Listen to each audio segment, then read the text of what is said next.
उपासना इसलिए वेद में भी नहीं मिलेगा और कहीं किसी उपासना में। जो प्रियाजू के चरणों के सानिध्य में निरंतर रहती उन सहचरियों का जिन्होंने आश्रय लिया है, उन्हीं में ये भाव मिलेगा, अन्यथा ये भाव बड़ा गूढ़ है। न देवैर ब्रह्मादेर न खलु हरि भक्तैर न सुहृदा। इसीलिए इष्ट मिले और मन मिले।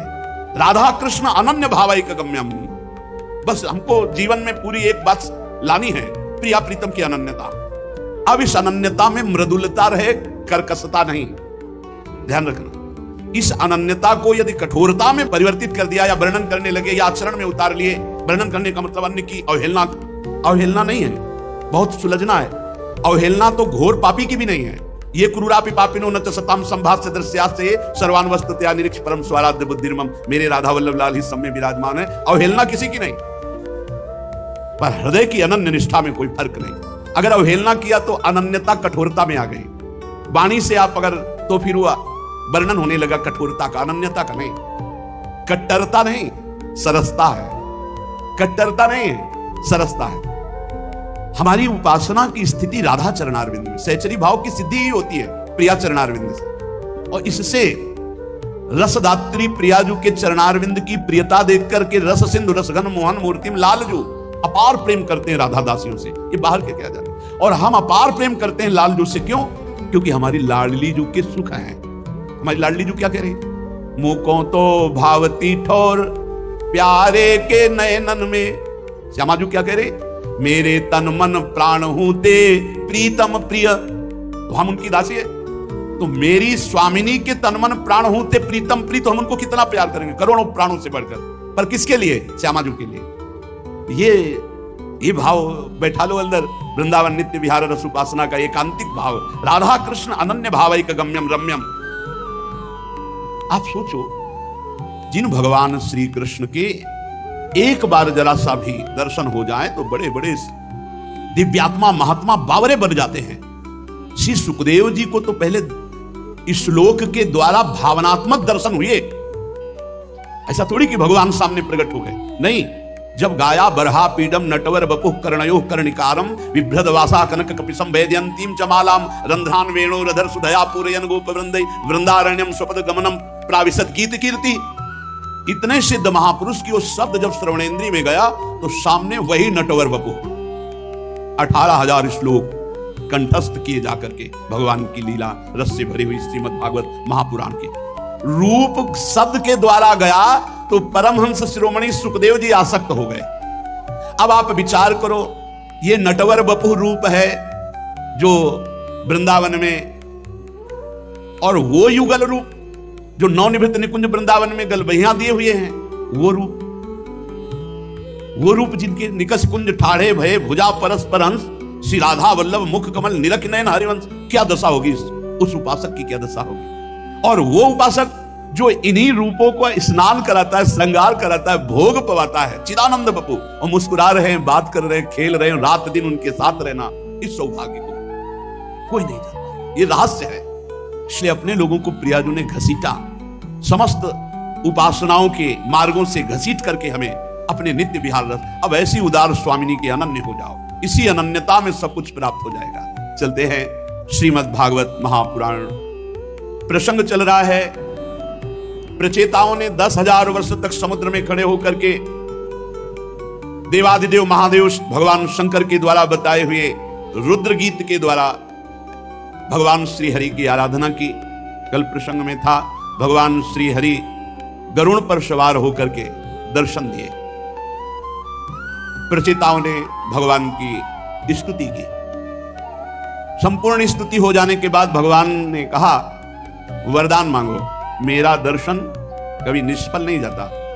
सुन उनका प्रभु, आपसे कोई विषय पदार्थ मांगे वो तो ऐसा ही जैसे चक्रवर्ती सम्राट से कोई भूसी मांग ले या कन मांग ले, टूटे हुए चावल के भूसी कन मांग ले सम्राट से, ऐसे ही आपसे कोई त्रिभुवन का भोग मांगे तो ऐसे ही वो मूर्खता होगी जो आपसे भोग मांगे। नाथ, हम तो आपसे मांगते हैं, क्या मांगते हैं?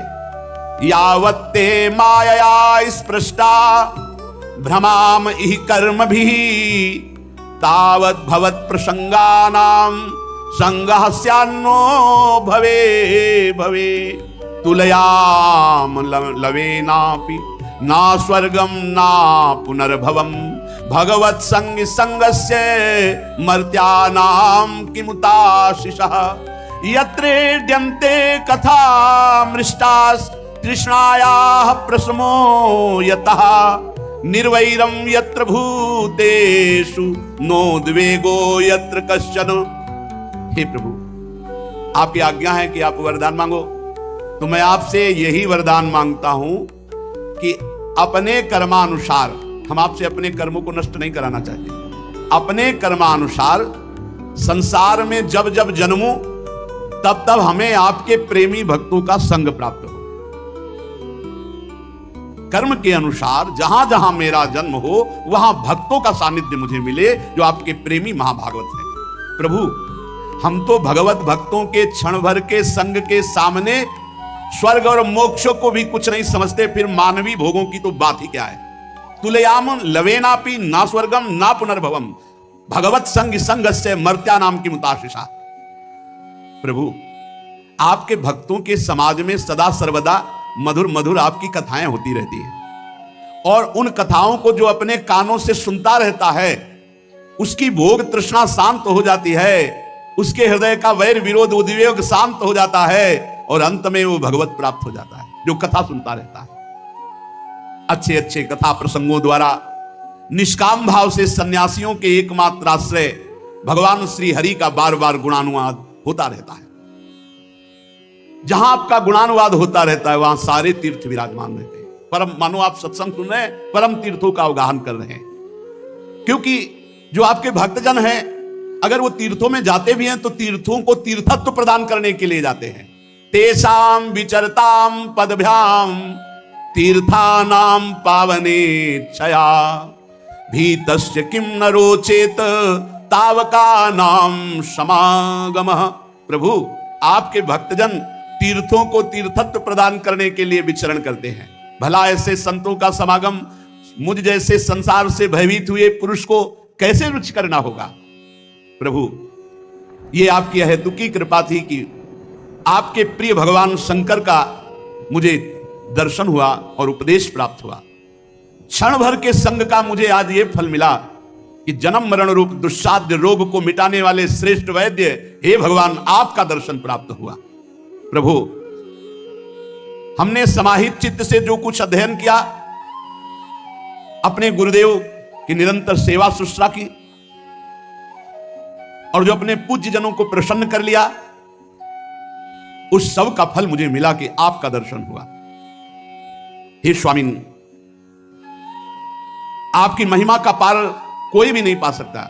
स्वयं भूमनु, स्वयं ब्रह्मा जी, भगवान शंकर जो तप और ज्ञान से शुद्ध चित्त हुए बड़े बड़े महापुरुष आपकी महिमा का गान करते रहते हैं पर पार नहीं पा सकते।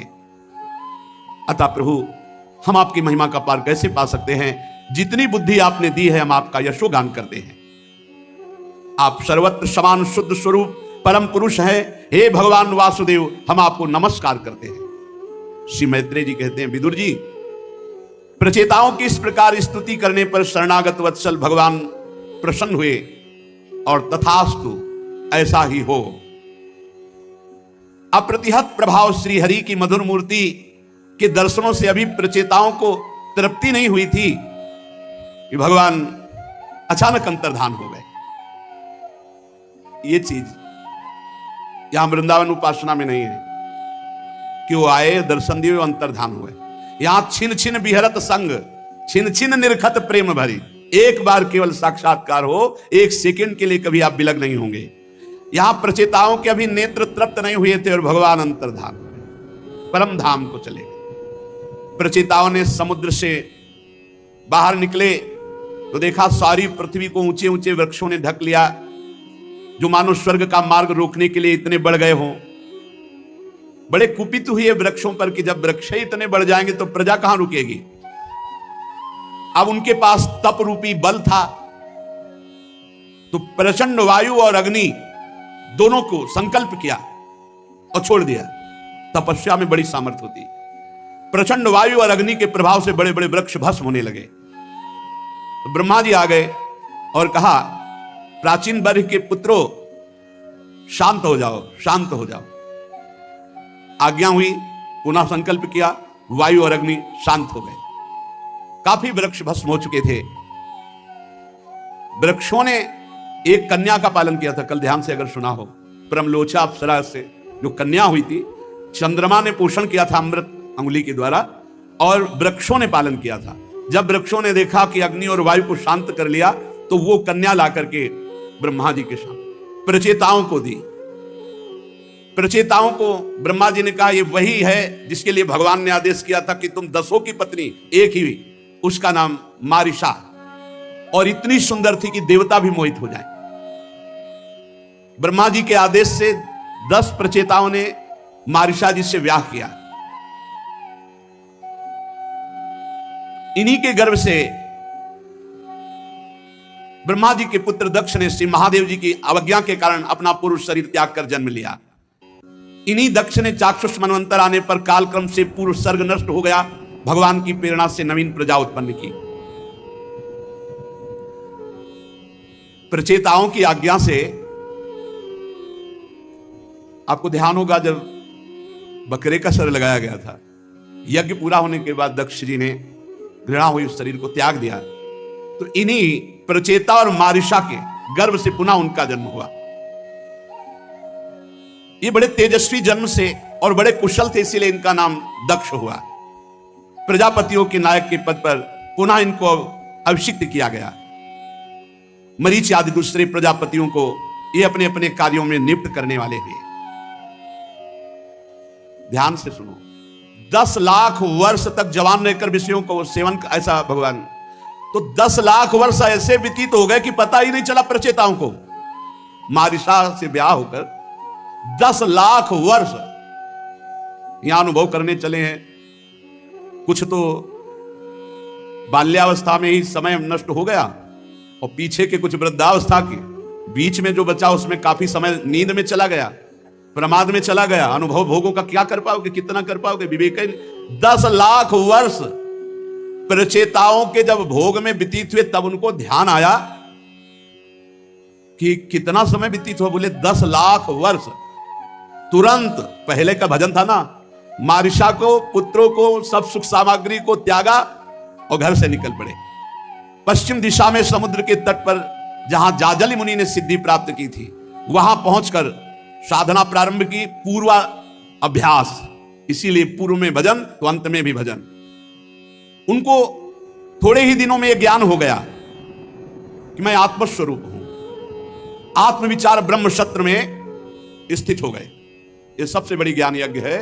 मैं आत्मस्वरूप हूं, मैं स्थूल शरीर नहीं हूं, सूक्ष्म शरीर नहीं हूं, मैं कारण शरीर नहीं हूं।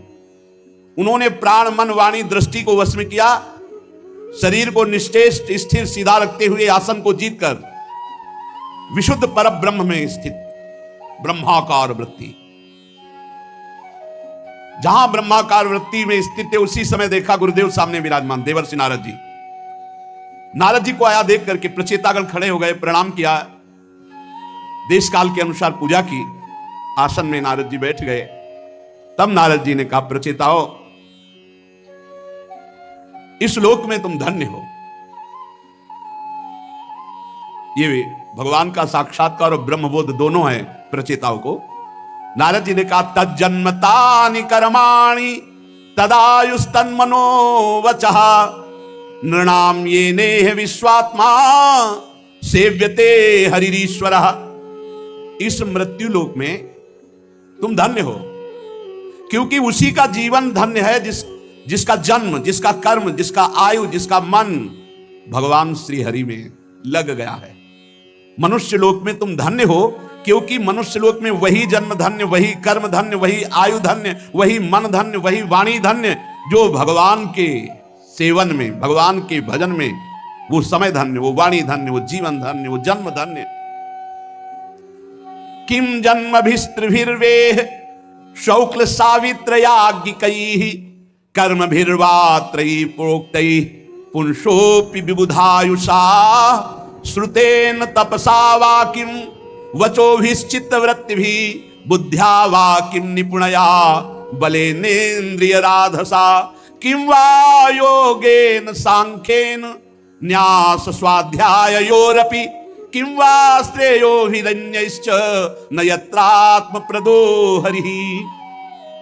जिनके द्वारा अपने स्वरूप का साक्षात्कार होता है, यदि उन श्री हरि का भजन न किया गया, इस जन्म में श्री हरि को ना प्राप्त किया गया, तो माता पिता की पवित्रता से क्या, यज्ञोपवीत संस्कार, यज्ञ दीक्षा, इन श्रेष्ठ जन्मों से क्या, वेदोक्त कर्मों से क्या, देवताओं के समान दीर्घ आयु से क्या, संपूर्ण शास्त्र के ज्ञान से क्या, तपस्या से क्या, वाणी की चतुराई से क्या, स्मरण शक्ति से क्या, तीव्र बुद्धि से क्या, बल से क्या, इंद्रियों की पटुता से, योग से, आत्मा अनात्मा के विवेक से, संन्यास से, वेदाध्ययन से, व्रत से, वैराग्य से क्या। यदि श्री हरि को प्राप्त नहीं किया गया तो सब व्यर्थ हो गया। वास्तव में समस्त कल्याणों की अवधि है भगवान का दर्शन और आत्मबोध। भगवान का दर्शन और आत्मबोध, ये दोनों बातें प्रचेताओं को प्राप्त हो गई है। इसलिए कहा तुम धन्य हो। जिस प्रकार वृक्ष की जड़ में सींचने से उसके तना, शाखा, उपशाखा सभी का पोषण हो जाता है, यथा तरोर्मूल निसेचनेन तृप्यन्ति तत् स्कंद भुजोपशाखा प्राणोपहाराच यथेन्द्रियाणाम तथैव सर्वार्हण मच्युतेज्या। जैसे किसी वृक्ष की जड़ में जल चढ़ा दो तो पूरे डाल में, पत्ते में, पुष्प में, सब में पहुंच गया। जैसे किसी को भोजन पवा दो प्राणों में तो समस्त इंद्रियों में, शरीर में, सब में पुष्टता पहुंच गई। ऐसे भगवान श्री हरि की पूजा करने से पूरे विश्व की पूजा हो जाती है। जब दुर्वासा जी दुर्योधन की प्रेरणा से महाराज युधिष्ठिर जब वनवास में तब गए तो उनकी अव्यवस्था थी कि इतने ऋषियों को एक साथ कैसे पवाएं, और बटलोई भी द्रौपदी जी ने पाके धोके रख। भगवान ने एक शीत जब निकाला पाया तो पूरा विश्व तृप्त हो गया। कह रहे श्री हरि की पूजा मात्र से संपूर्ण विश्व की पूजा हो जाती है। जैसे किसी वृक्ष के मूल में, जड़ में पानी लगाओ तो पूरा डाल पत्ता सब में हो जाती है। ये सारा चराचर जगत भगवान श्री हरि में प्रकट हुआ है, श्री हरि में वास कर रहा है और श्री हरि में ही लय कर जाएगा।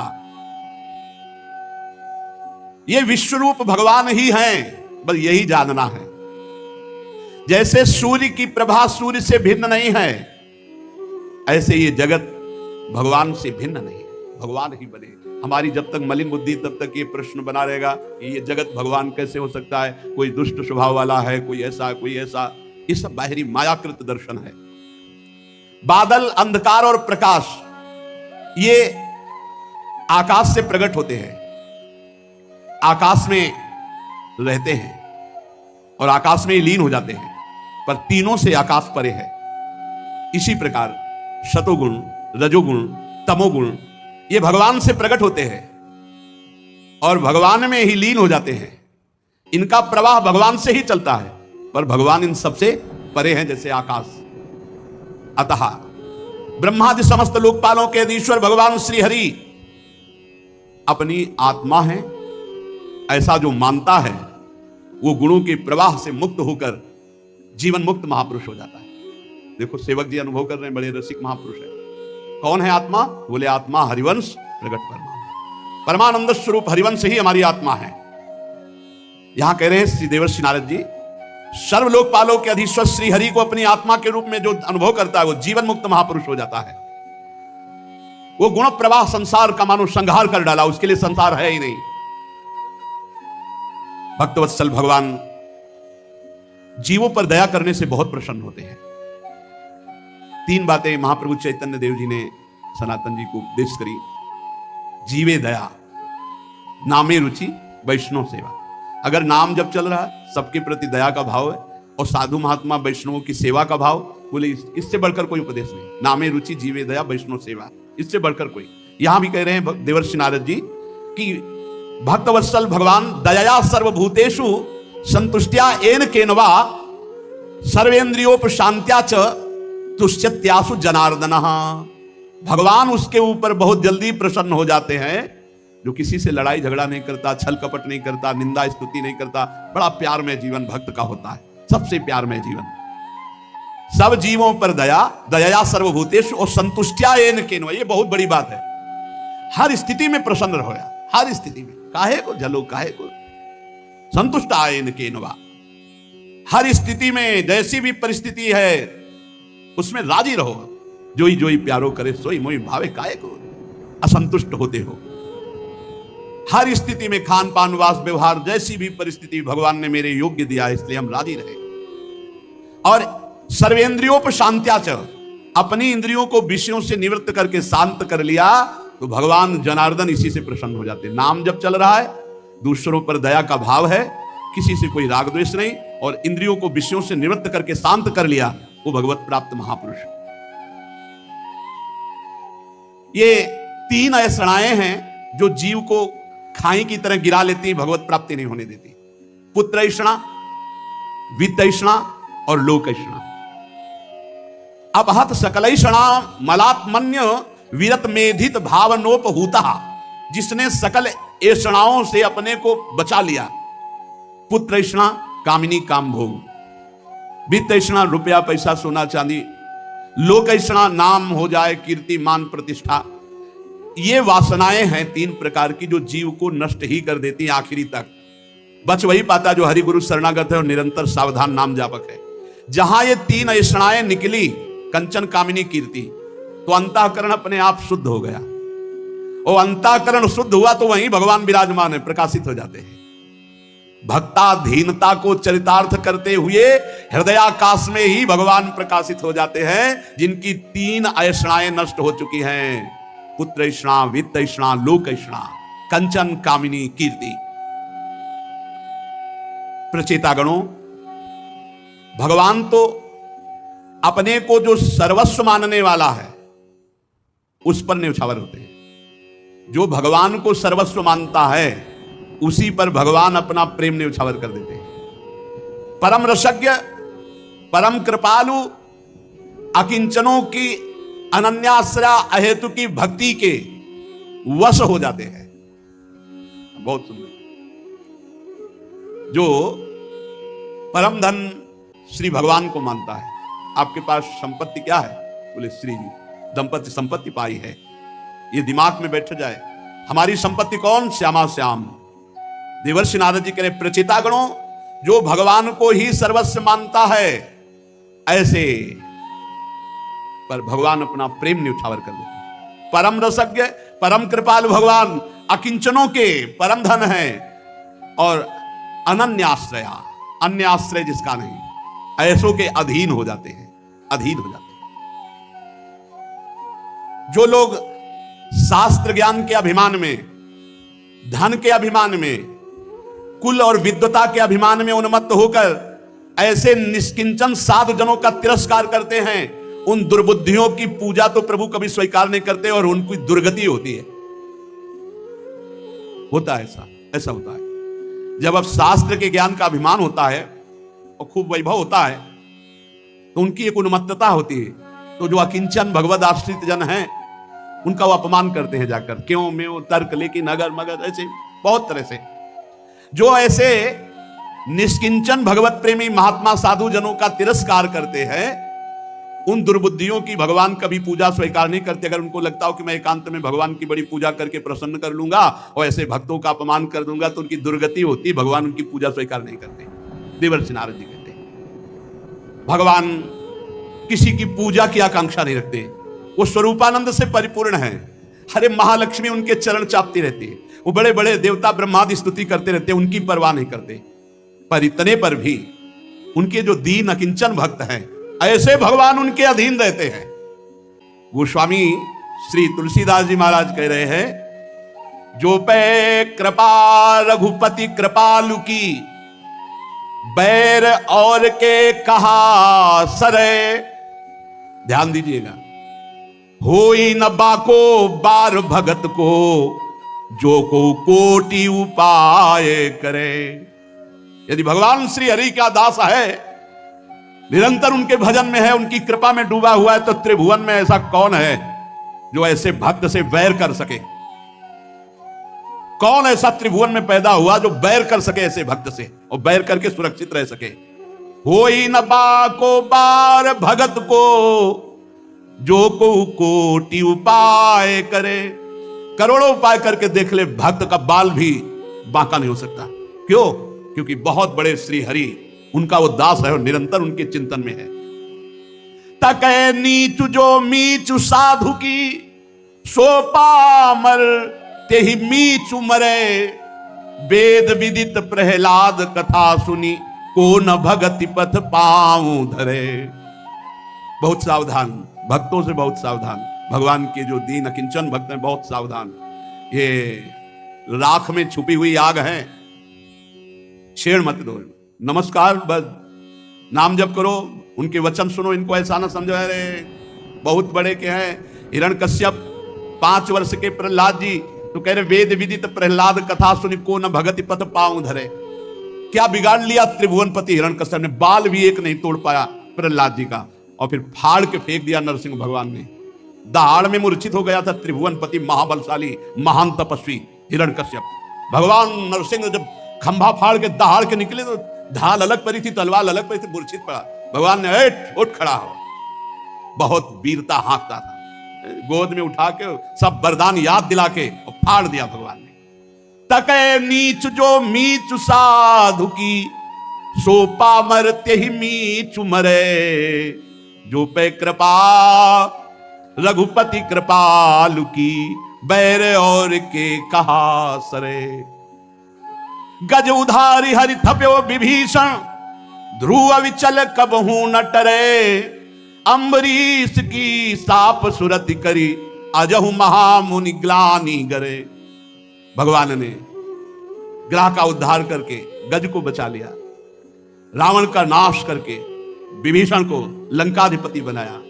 आज भी अविचल पदवी पर ध्रुव विराजमान है और उत्तम और सुरुचि दोनों मारे गए। अम्बरीश जी की कथा पर जरा चिंतन करो तो आज भी याद करके दुर्वासा जी ग्लानि से युक्त हो जाते हैं। शोधो कहा जो न कियो सुजोधन, अबुध आपने मान जरे। प्रभु प्रसाद सौभाग्य विजय जस, पांडव ने बरियाई बरे। क्या षड्यंत्र नहीं रचा दुर्योधन ने पांडवों के लिए, लेकिन जय सौभाग्य यश कीर्ति ये पांडवों को मिली और नाश हो गया भगवत विरोध करने वाले, भगवत भक्त विरोध करने वाले कौरवों का।